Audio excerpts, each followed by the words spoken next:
మేడ్చల్ మల్కాజిగిరి జిల్లా ఎల్లంపేట మున్సిపాలిటీ పరిధిలోని రాజ్ బొల్లారం తండా ప్రాథమిక పాఠశాలలో 77వ గణతంత్ర దినోత్సవ వేడుకలు ఘనంగా నిర్వహించారు. ఈ కార్యక్రమానికి ముఖ్య అతిథులుగా భారత ప్రభుత్వ టెలికమ్యూనికేషన్ హైదరాబాద్ అడ్వైజర్ కమిటీ సభ్యులు డాక్టర్ బట్టు నాగేశ్వరరావు మరియు ఆల్ ఇండియా బంజారా సేవా సంఘం జాతీయ కోశశాఖ అధికారి ప్రజాకవి గాయకులు డాక్టర్ బట్టు వెంకన్న మరియు పారిశ్రామికవేత్తలు హాజరై ప్రసంగించారు. దేశ ప్రజలందరికీ 77వ గణతంత్ర దినోత్సవ శుభాకాంక్షలు తెలియజేస్తూ డాక్టర్ బట్టు నాగేశ్వరరావు మాట్లాడారు. స్వతంత్ర సమర యోధుల త్యాగాలను స్మరించుకుంటూ భారత రాజ్యాంగ నిర్మాత భారతరత్న డాక్టర్ బాబాసాహెబ్ అంబేద్కర్ దేశ ప్రజలకు అందించిన రాజ్యాంగ విలువలు, సమానత్వం, హక్కులపై విద్యార్థులకు అవగాహన కల్పించారు.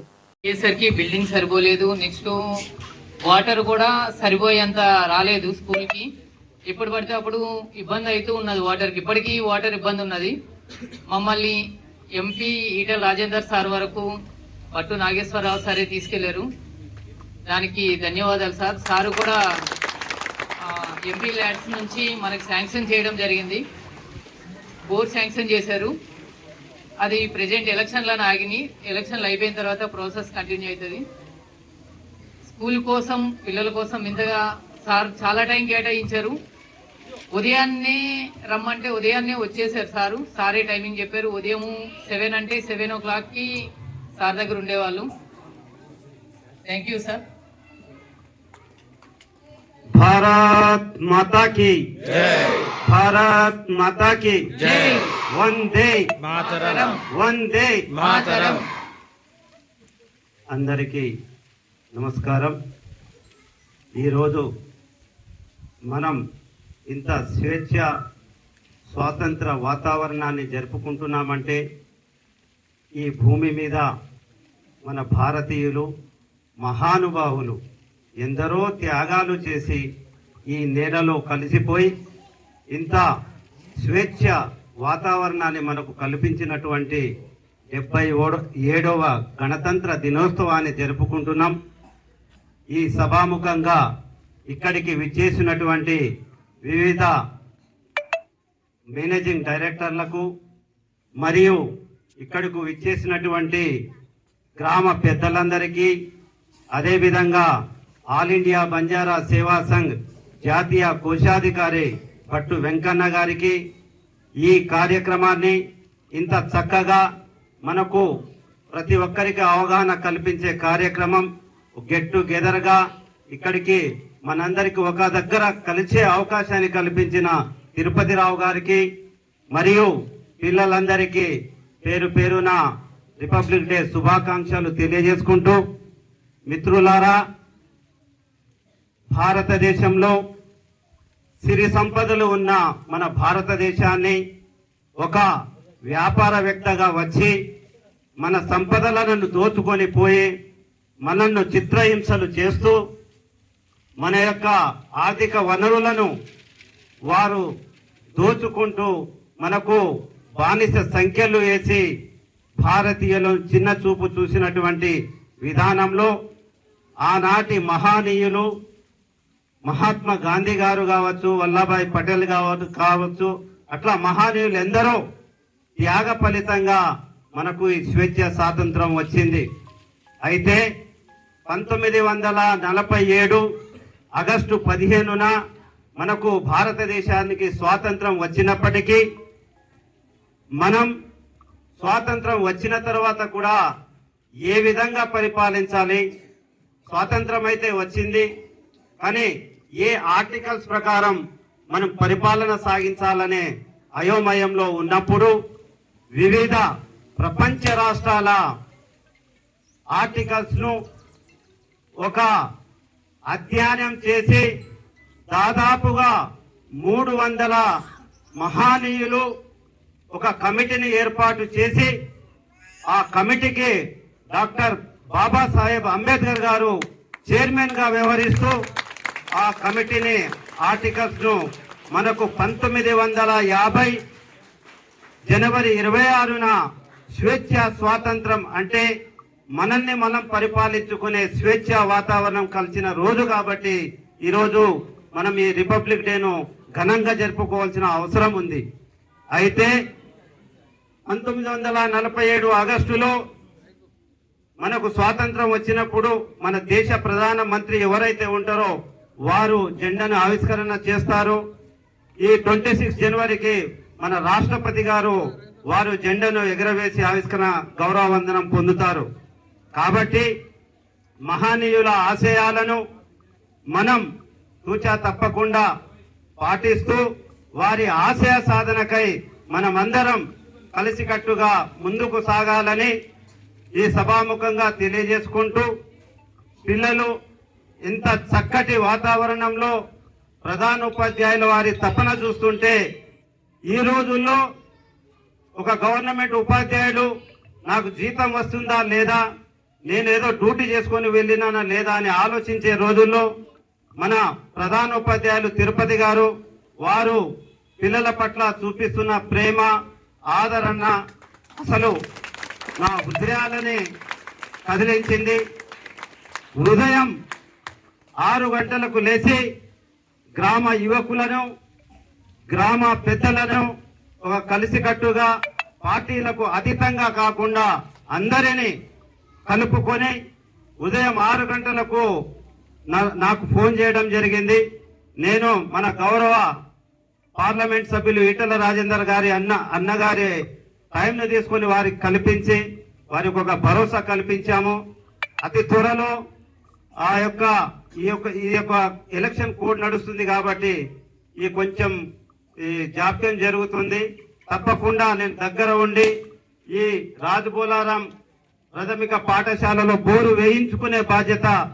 వేసే బాధ్యత కూడా నేను తీసుకుంటానని ఈ సభాముఖంగా తెలియజేసుకుంటూ, రానున్న రోజుల్లో ఈ స్ట్రెంత్ చూస్తున్నాం. ఇప్పుడు మనం పిల్లలు చక్కగా ఇంగ్లీష్లలో ప్రేయర్ గాని వారు మాట్లాడే విధానం గాని చూస్తుంటే ఇది ఒక గవర్నమెంట్ స్కూల్ కాదు, ఒక ప్రైవేట్ స్కూల్ కు దీటుగా వారు పిల్లలను తీర్చిదిద్దుతున్నారు. కాబట్టి మనం ఈ స్కూల్ వాతావరణాన్ని కూడా ఒక కొత్త బిల్డింగ్ ను కూడా ఏర్పాటు చేసే విధంగా మనం అందరం కలిసికట్టుగా పనిచేస్తామని ఈ సభాముఖంగా తెలియజేసుకుంటూ, మరొక్కసారి మన అందరి తరపు నుండి చప్పట్లతో తిరుపతి రావు గారికి అభినందనలు చేయాలని ఈ సభాముఖంగా తెలియజేసుకుంటూ, ఈ అవకాశం ఇచ్చిన గ్రామ పెద్దలకు, ఉపాధ్యాయులకు, పిల్లల తల్లిదండ్రులకు, పిల్లలకు పేరు పేరున హృదయపూర్వక నమస్కారాలు తెలియజేసుకుంటూ, భారత్ మాతా కీ జై, భారత్ మాతా కీ జై. బాబాసాహెబ్ అంబేద్కర్ గారి ఆశయాలను కొనసాగిద్దాం, సాధిద్దాం. బాబాసాహెబ్ అంబేద్కర్ ఆశయాలను సాధిద్దాం. బాబాసాహెబ్ అంబేద్కర్ ఆశయాలను సాధిద్దాం. మహనీయులకు జోహార్ జోహార్ జోహార్ జోహార్. Thank you. మాజీ సర్పంచ్ మంగ్యానాయక్ విచ్చేసినటువంటి పారిశ్రామిక సంస్థ నుండి విచ్చేసినటువంటి మేనేజింగ్ డైరెక్టర్ వెంకటేశ్వరరావు గారికి, అదేవిధంగా TAC telecommunication advisory committee board government of India doctor Bhattu Nageswara Rao గారికి,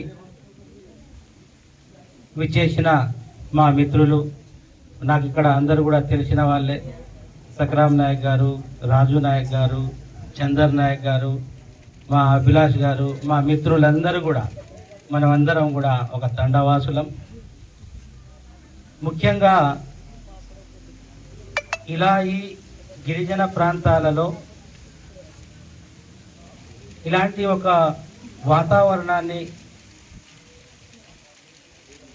క్రియేట్ చేయడానికి ఒక ఆలోచనని మన అందరిలో రేకెత్తించిన ప్రధాన ఉపాధ్యాయులు తిరుపతిరావు గారు, వారు మన తండవాసుల తరపున అభినందనీయులుగా నిలుస్తారు. ఎందుకంటే తెలంగాణ రాష్ట్రంలో ప్రభుత్వ పాఠశాలల్లో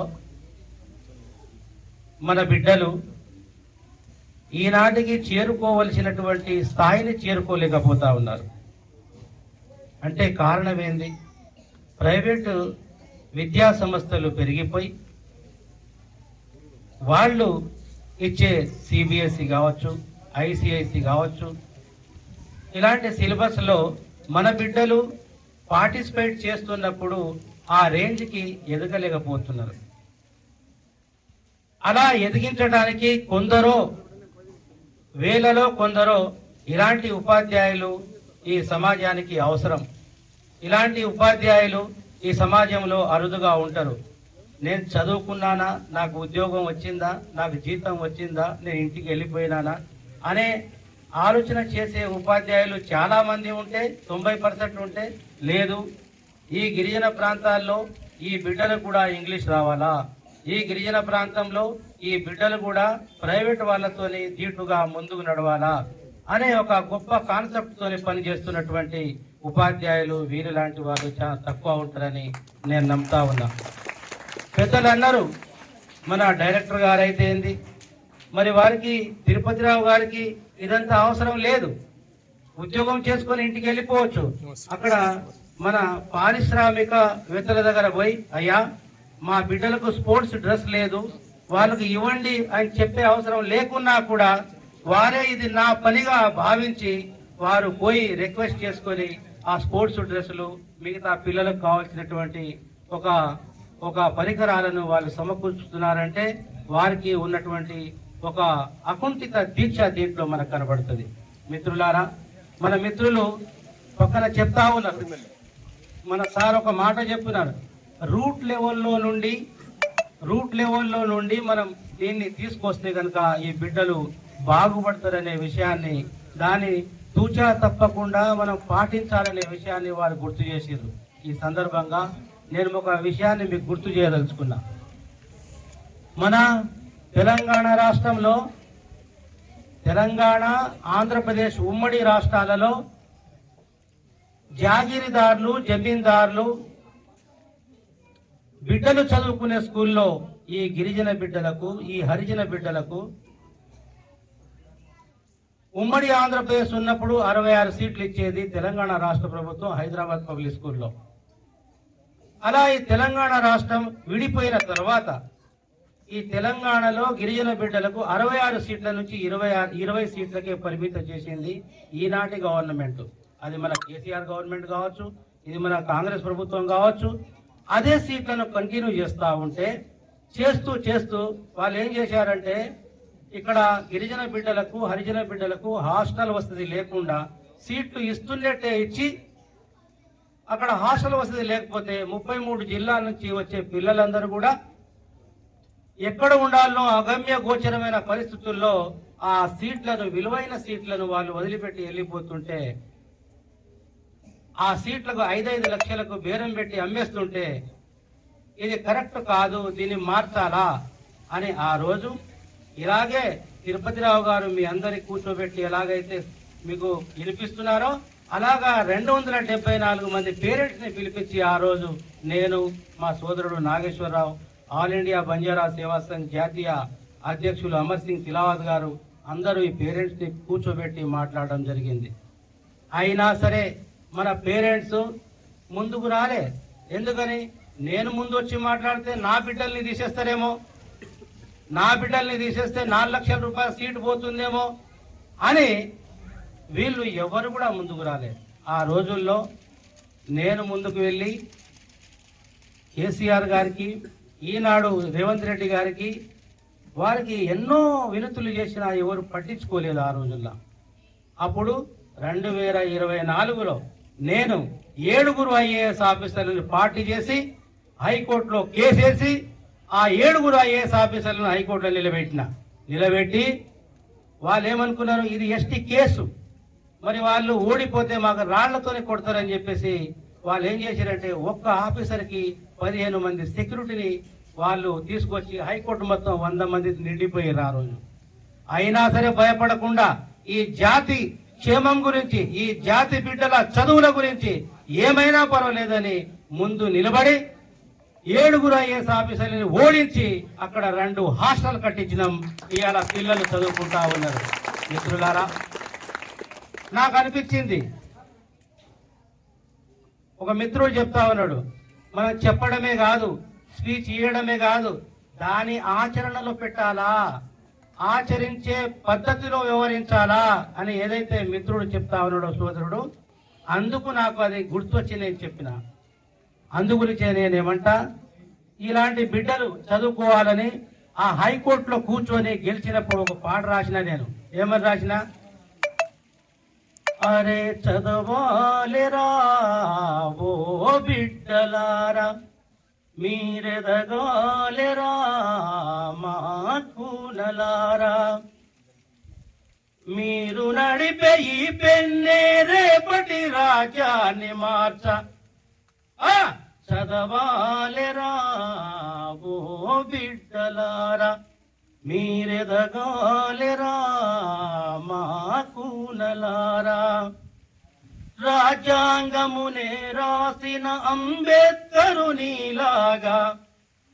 ఉక్కు మనిషి సర్దార్ వల్లభాయి పటేలులాగా, పిల్లలను ప్రేమించే అబ్దుల్ కలాములాగా, పేదరికమునే గెలిచిన నరేంద్ర మోదీలాగా, నింగినేలా హద్దుగా మీ ఆలోచనలుండాలే, పట్టుదలతో మీ గెలుపే బావుటై ఎగరాలే. చల్ అల్లూరి విల్లులై నడిచేటి నిప్పులేరా, మీ హక్కుల కొరకు ఉక్కునైన వంచవేరా అని ఈ పాట రచించి ఈ బిడ్డల్లో చైతన్యాన్ని నింపినాం.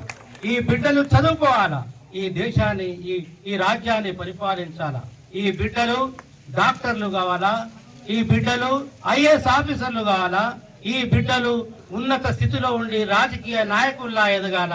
అలా ఎదిగిన నాడు ఈ దేశం ముందొస్తుందని ఇలాంటి గొప్ప అవకాశాన్ని ఇచ్చినటువంటి ఈ గ్రామ పెద్దలందరికీ, మరి తిరుపతి గారికి, మరి మా బిడ్డలకు, మా విద్యార్థులకు ఆశీస్సులు అందిస్తూ మీ అందరి యొక్క మీ దగ్గర నుంచి సెలవు తీసుకుంటా ఉన్న.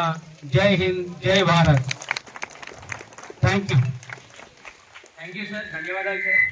మీరు ఇచ్చిన ఈ చిన్న ఉపన్యాసాల్లో మాకు చాలా విషయాలు మళ్ళీ జ్ఞాపకం వచ్చాయి సార్. మీరు చెప్తున్నప్పుడు జమీందారులు పట్వారులు అన్నప్పుడు మన